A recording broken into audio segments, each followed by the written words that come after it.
Iliwapa nafasi walimu kuweza kuangalia wapo na mapungufu, kwa hiyo tukaenda kwenye mchezo wa pili wakifanyia kazi mapungufu hayo na tukaweza kupata ushindi mkubwa wa magoli 6. Lakini kikubwa kiujumla FIFA Series imetupa nafasi nzuri ya kupata test ya tofauti kwa sababu timu zote ambazo tumekutana nazo zinatoka nje ya bara la Afrika, lakini imetupa nafasi pia ya kuangalia kiufundi zaidi katika benchi la ufundi kuona ni namna gani kikosi kilivyo. Shirikisho, mnaridhika na performance ya Stars kwa hivi sasa? Of course unapozungumzia performance ya hivi karibuni ya national team imekuwa iko juu sana, hilo halina ubishi, na hivi karibuni tumetoka kwenye AFCON na tumeweza kuingia kwenye round of 16 kwa mara ya kwanza katika historia ya soka la Tanzania. Kwa hiyo ni jambo kubwa, na ndio maana unaona kwamba Watanzania bado wanaendelea kutuhukumu na performance ile ya kwenye AFCON 2025 pale Morocco, lakini tunaamini kwamba kwa namna ambavyo kocha anaendelea kukitazama kikosi, anavyoendelea kusuka kikosi, basi tutaendelea na performance ya juu zaidi kwenye mashindano mbalimbali ambayo tunacheza. Watu wanatamani kuwaona wale wachezaji mbalimbali ambao tulishuhudia wamepewa uraia wa Tanzania wakitumikia timu ya taifa.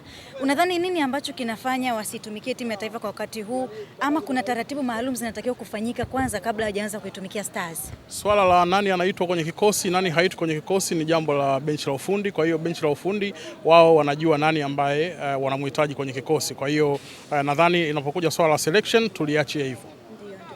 Ndio. Swala la mwisho hili, ikiwezekana unaweza kama ukatolea ufafanuzi kuhusiana na swala la Damaro. Nataka utolee tu ufafanuzi utaratibu wa TMS unavyokuwa, mchezaji anapoingizwa katika ule mfumo anakuwa anasomekaje, na yeye pia Damaro anasomeka kama nani, mchezaji wa Tanzania ama ni kule alipokuwa na vitu vingine?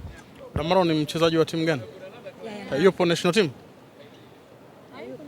Hayupo national team au sio? Na mimi nimetoka kwenye majukumu ya national team au sio?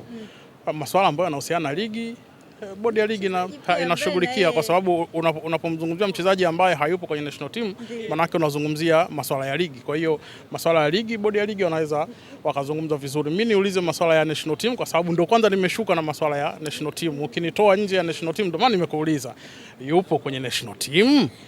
Ndio, angekuwa yupo kwenye national team ningeweza kumzungumzia kwa sababu nazungumzia masuala ya national team, si ndio?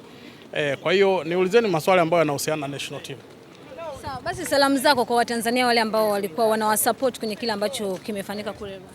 Of course sisi tunamshukuru kila mmoja ambaye anaiunga mkono timu ya taifa na timu nyingine zote za taifa.